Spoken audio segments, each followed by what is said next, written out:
Apprendre le russe ou le chinois, c'est désormais possible au lycée international de Saint-Germain-en-Laye. Des ouvertures de sections souhaitées et concrétisées par le député Pierre Morange, qui ne compte pas s'arrêter là. À présent, ce sont des travaux qu'il faut envisager dans cet établissement qui fait toute la fierté du territoire saint-germanois. Il s'agit non seulement d'accueillir cette grande communauté scolaire qui va donc de la maternelle au baccalauréat, mais de rénover en fait un bâti qui est un peu ancien. Il y a un investissement extrêmement lourd du Conseil général des Yvelines qui est en fait chef de file dans le projet, puisqu'à un moment il y avait un risque même de voir disparaître ce lycée international, et c'est une action conjointe que j'ai menée avec mon collègue Alain Gournac pour maintenir ce lycée international sur le site. Et donc il faut des investissements pour rénover, réhabiliter, mais aussi permettre d'étendre l'établissement pour répondre au grand nombre de demandes qui sont enregistrées.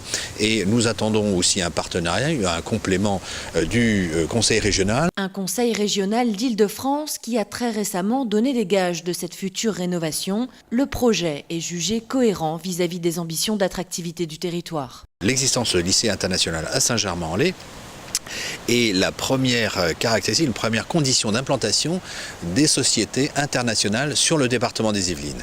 Ça s'inscrit donc non seulement dans une logique d'excellence, de transmission des savoirs, mais aussi une logique d'attractivité du territoire. C'est notamment avec cette capacité d'implanter des activités économiques, d'apporter de la richesse, cette prospérité partagée, pas simplement pour les communes, mais aussi pour les citoyens, puisque ça constitue des bassins d'emploi, et donc s'inscrire dans ce cercle vertueux. Et c'est cette même logique d'attractivité qui porte la création toute récente du pôle de recherche et d'enseignement supérieur, UPGO, un projet né du rapprochement des universités de Cergy et de Versailles, Saint-Quentin-en-Yvelines. Et ce sont les bâtiments de cette ancienne IUFM à Saint-Germain-en-Laye qui ont été choisis pour accueillir son siège.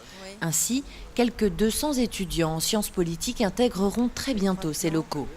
Les bâtiments qui sont derrière moi ont la capacité à accueillir quelques 1000 étudiants.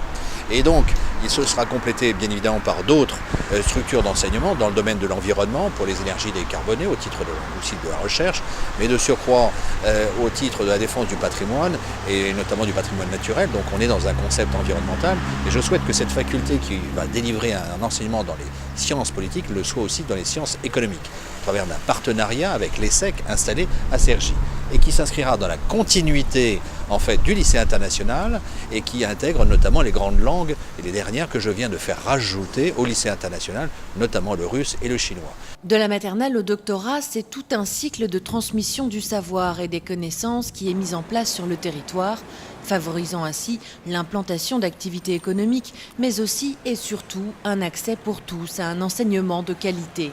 Un continuum pédagogique expérimental largement soutenu par le député Pierre Morange. Et c'est dans le cadre tout simplement de la volonté de réaliser un projet à vocation expérimentale, une sorte de région laboratoire qui soit une région d'excellence, mais l'excellence pour tous et non pas réservée à quelques-uns. Et qui donc du coup accueille au titre là aussi de la diversité tous les étudiants issus de toutes les conditions et qui s'inscrivent dans les idéaux de la République.